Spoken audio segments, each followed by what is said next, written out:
The Edmonton Oilers are up 3-1 in their first round series against the Los Angeles Kings. And as a wise philosopher said, special teams, special plays, special players.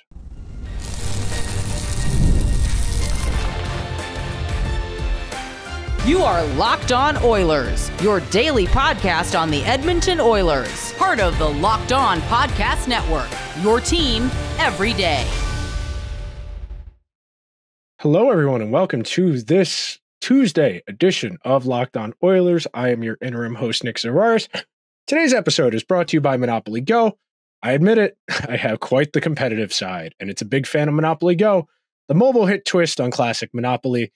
Join your friends, download Monopoly Go. It is free on the Apple App Store or Google Play.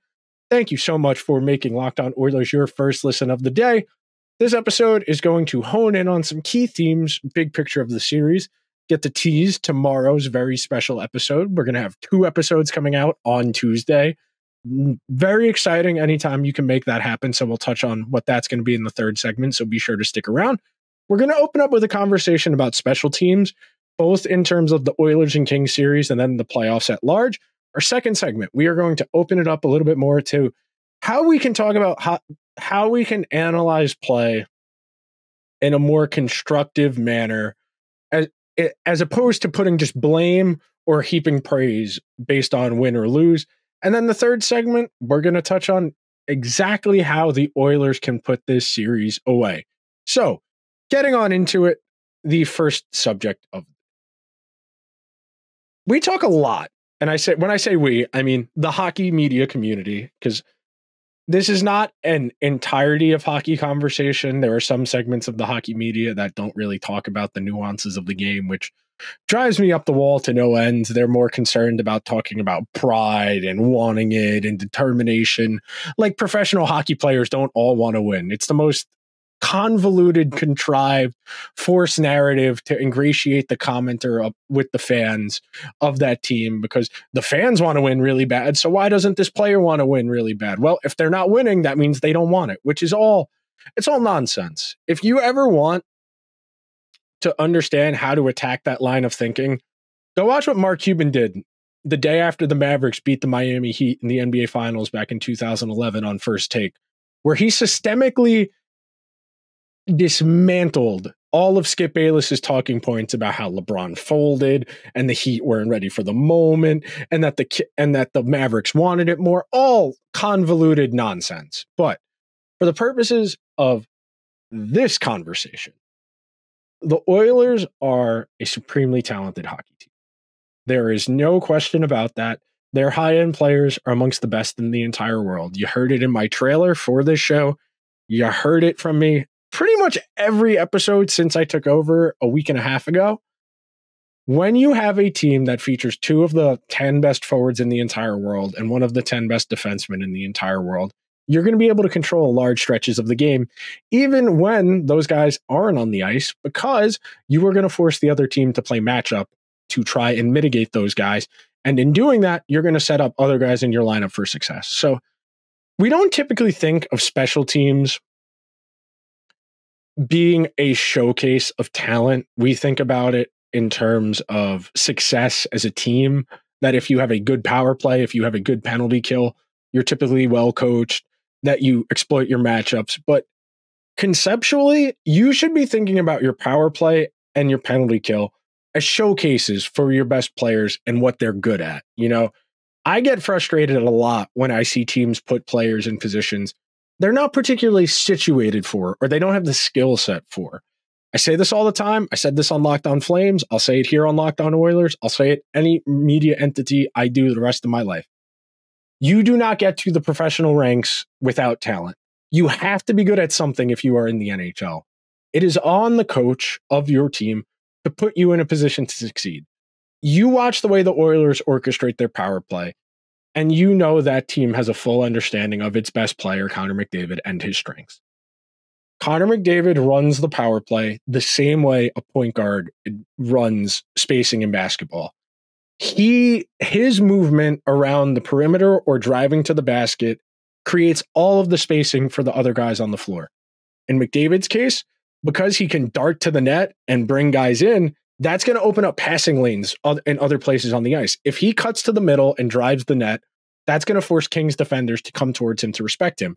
If those Kings defenders, they break structure and condense themselves, that gives the Oilers width. That allows them to manipulate the Kings left to right. If McDavid goes left to right or behind the net, he brings guys further down the ice, and that allows the Oilers players at the point, mostly Bouchard, but occasionally someone else will cycle out there, to get closer. And then that point shot becomes more dangerous because everybody is more compressed. If you are not manipulating the space on the ice to your advantage on your power play, you are missing the boat. You do that with speed, actually moving your feet, and you do that with moving the puck, your passing ability. There are two components to a successful power play. And in this case, it is what is driving this series. I went and did the numbers today. I talked about this on Liberty Blue Pod, which I did earlier today. But if you go and look at all 8 first-round series, one of which the Rangers one is over, they are, and I say this about the Oilers have the biggest gap in goal differential on special teams. The Oilers have scored 8 power play goals. The Kings have a donut.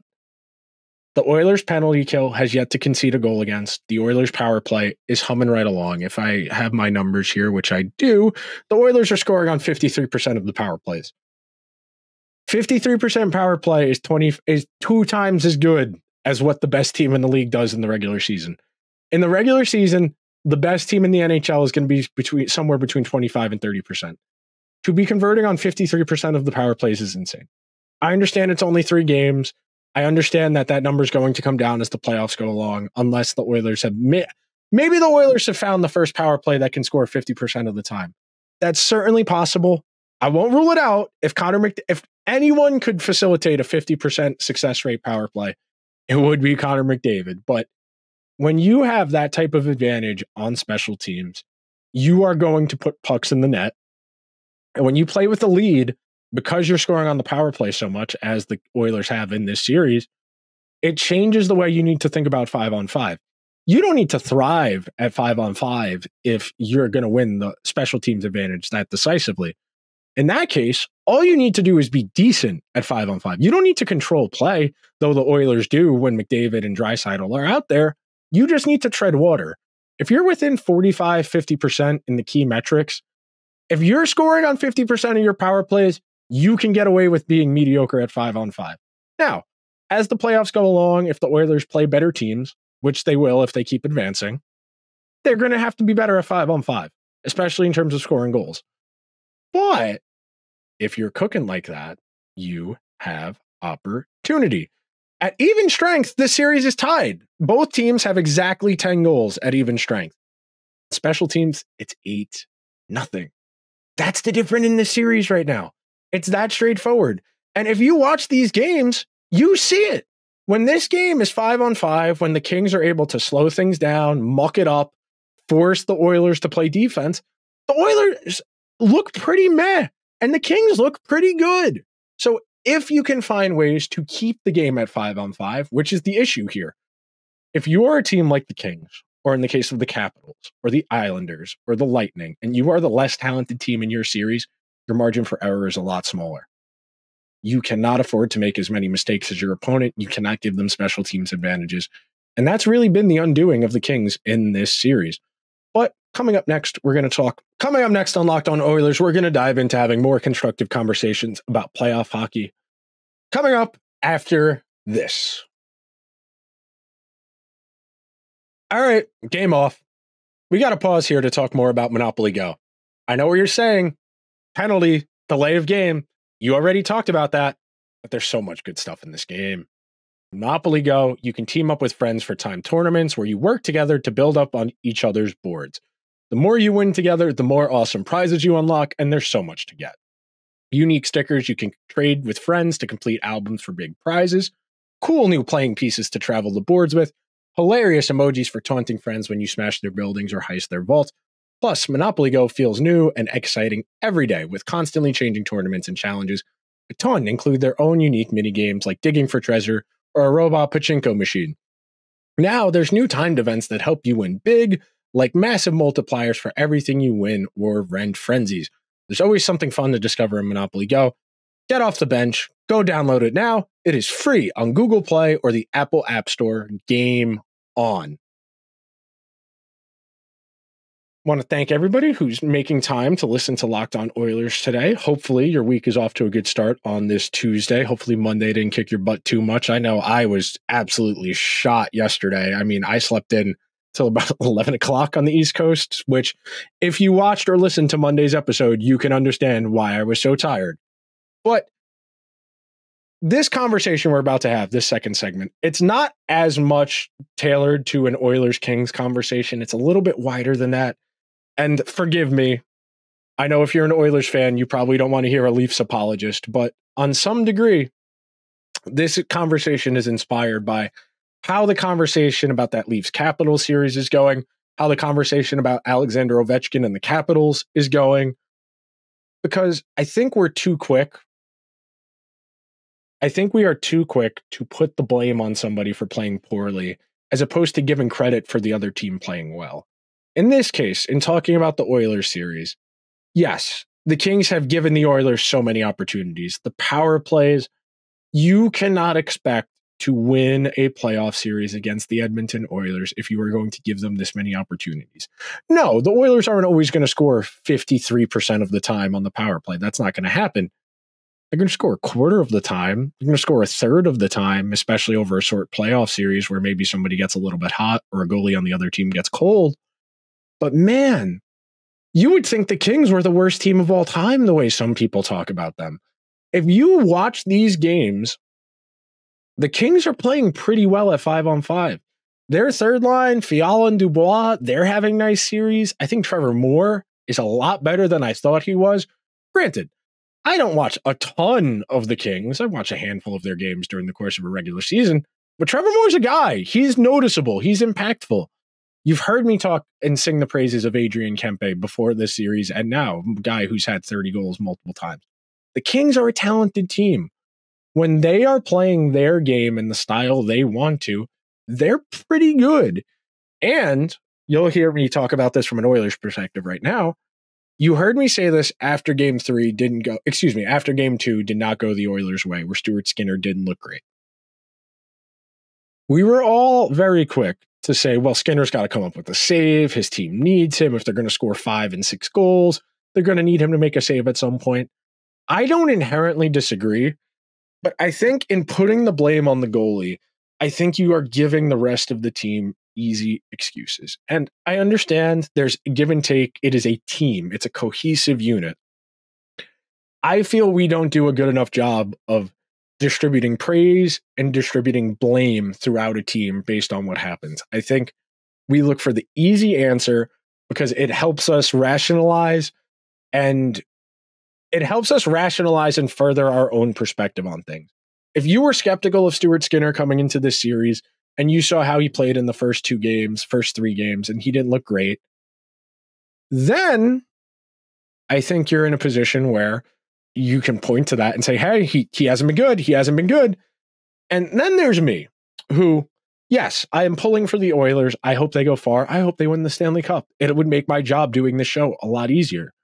But if you take my perspective, where I am just trying to watch the Oilers as objectively as possible and give you expert opinion on it based on my experiences in writing about hockey and analyzing hockey, I think a lot of the warts about this team, they're in the minutia. They're in the small granular details. And I think we are the way media is set up now, we're all very reduced and used to a singular soundbite, a quote graphic. We're used to the Shaq, I apologize, I was unfamiliar with your game type of analysis, which it's entertaining, but it's not very informative. I think a lot of these playoff series, especially the further you go on in the playoffs, they're won on the margins. They're won on small bounces. They're won on details. They're won on depth.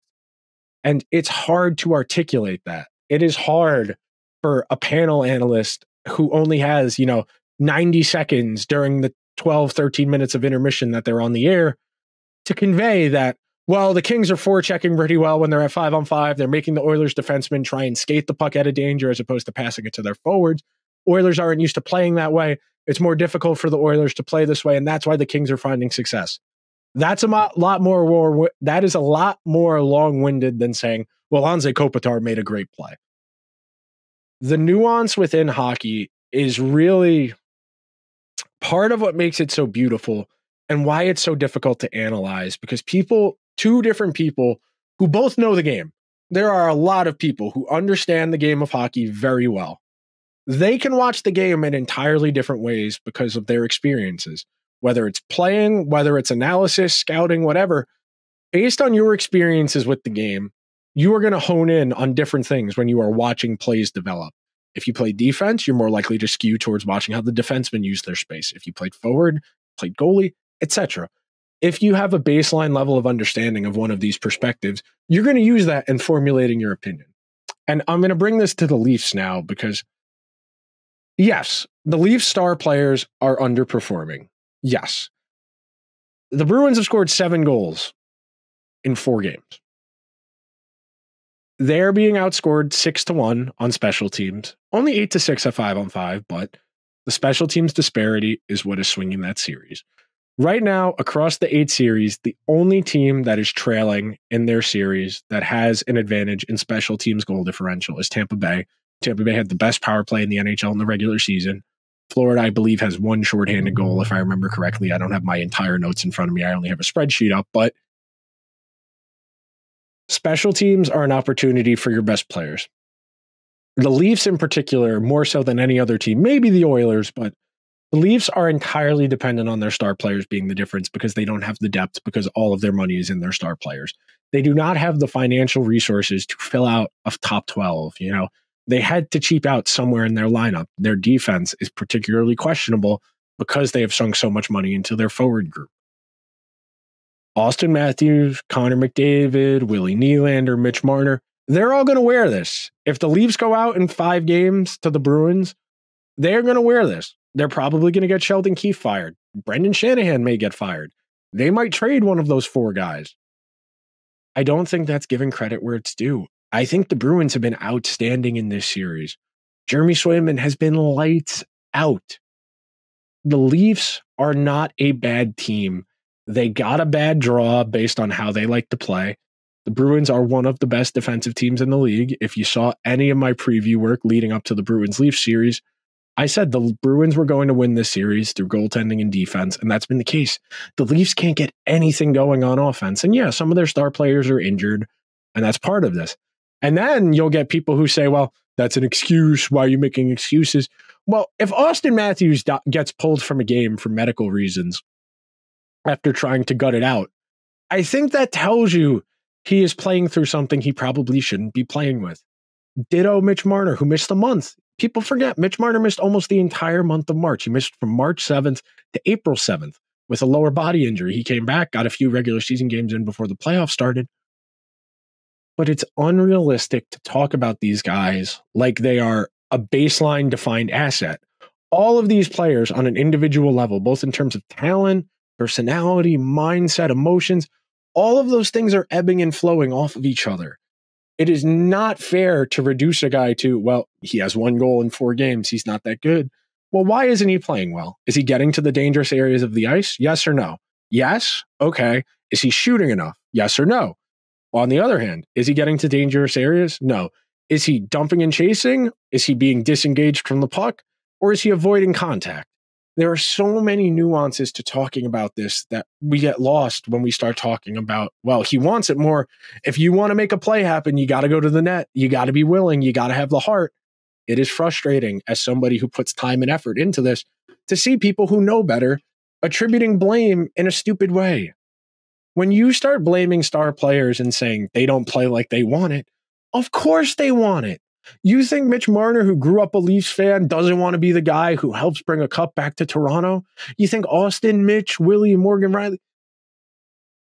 We can apply this to the Oilers. You think the Oilers are losing in the 3rd and 2nd round of these playoff runs because the other team wants it more? Because the other team played better. I'm never going to be here for attacking people's character. It is the most empty-minded sports analysis there is. Because every professional athlete wants to win. Saying one wants to win it more than the other isn't fair. You don't know that. How can you possibly know that? You are impugning people's character and tying success to virtuosity as a trait, which inherently means that if you win, you must be good, which isn't an honest reflection of what goes on a lot of the time. There are so many contributing factors, and we need to take a step back and think about this logically as opposed to passionately. Not to say you can't be logic and passional. That logic and passional. Wow. Logical and passionate. I merged logical and rational into one word, which those aren't inherently the same thing, but nonetheless. All right, coming up next, we're going to talk about some of the keys to the Oilers putting this series away. We're going to talk a little bit more about the special episode that's going to air later in the day on Tuesday. Coming up next on Locked On Oilers, where we've got your team covered every single day. Sports fans, we are in the thick of it.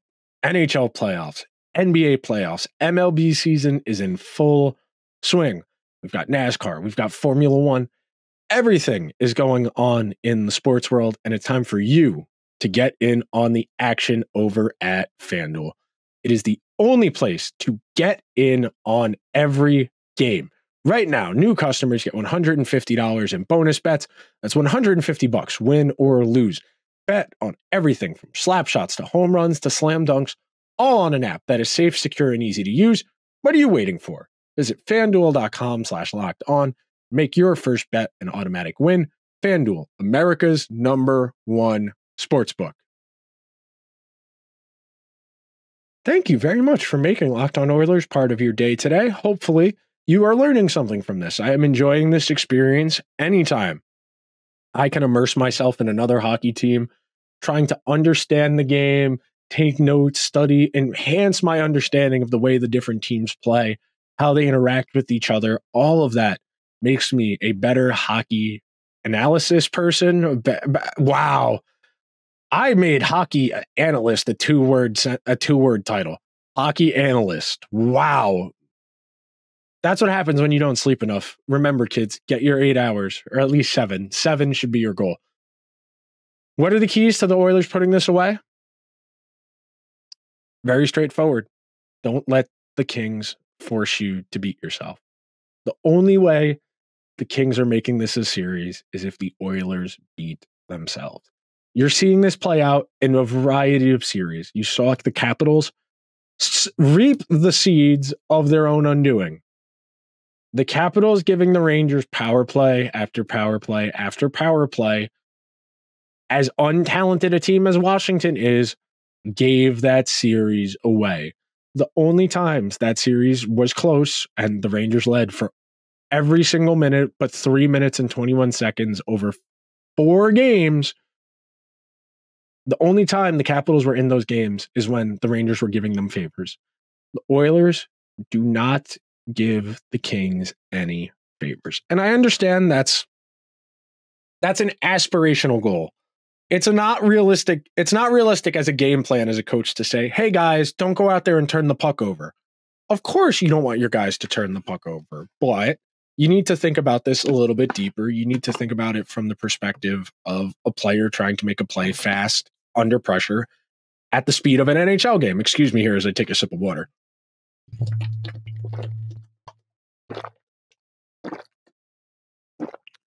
When you are in the pressure, the heat of the moment, trying to make a play, that's where you need to have an understanding of both your responsibilities and your assignment within structure.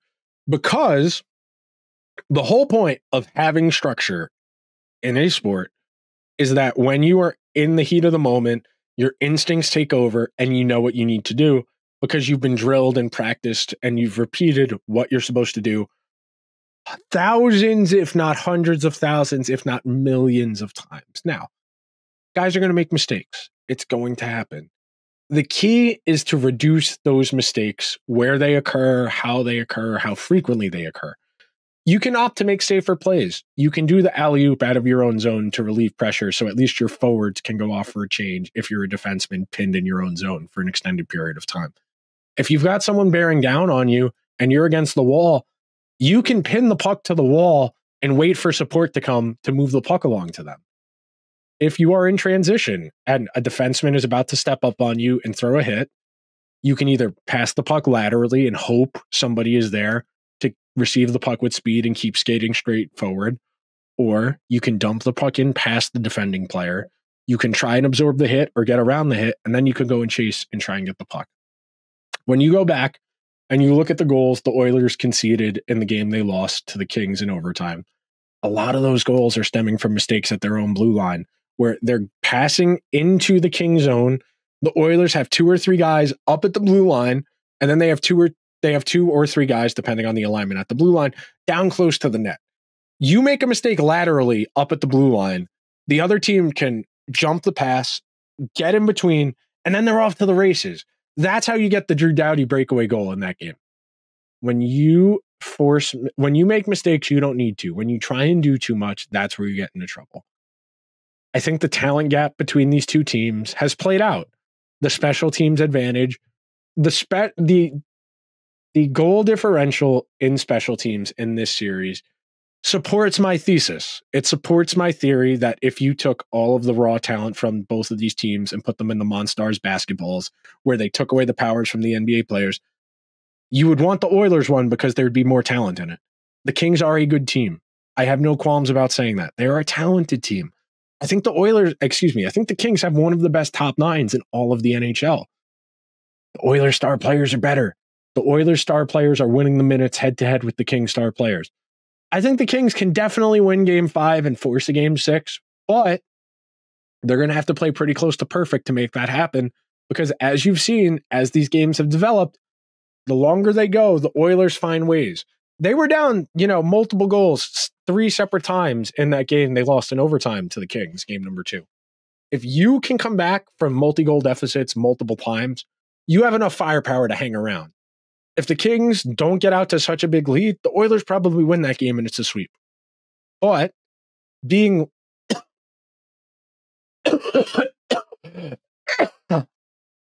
oh man. But being that life isn't perfect and hockey teams aren't perfect and players are going to make mistakes, you got to take it for what it is. And as we said, after game number 3, where the Oilers went out to a 2-1 series lead, you got to play the game as it comes to you. If the Kings want to reduce this to a 1-0 slog again, Oilers have shown they have the capability for that.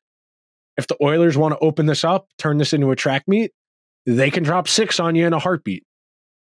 The Oilers are talented enough and well coached enough to that they should be able to win most types of games as they play out in these playoffs. Now, as a final thought to leave you with, there will come a series where the Oilers star players are going head to head with star players on another team. Should the Oilers advance, that they're close. I don't think, and you've heard me say this a lot, and I'll repeat it again, I don't think there's a single player in the entire world who's better than McDavid. I really don't. There's maybe 5 that are better than Draisaitl, if we're being generous. I think Draisaitl's playoff performance puts him ahead of Austin Matthews for me, at least in terms of where I'd put them at this exact moment, but that's not the point. There will come a series, whether it's against Vegas, if it's against Dallas, if it's against Vancouver, if it's against Colorado, where the star players on that team will be able to do just enough that it's not that they're going to win those minutes, but the minutes are a lot closer, and it's more of a coin flip. Which way those go is likely going to determine how that series goes, and then the deciding factor might be the depth. Then we might have to have a different conversation about the Oilers. But right now, the Oilers should feel pretty good about where they are. They haven't played amazing, and they're up 3-1. Room for growth, and you're up in a big in a series. Those are good feelings. That'll do it for this week's.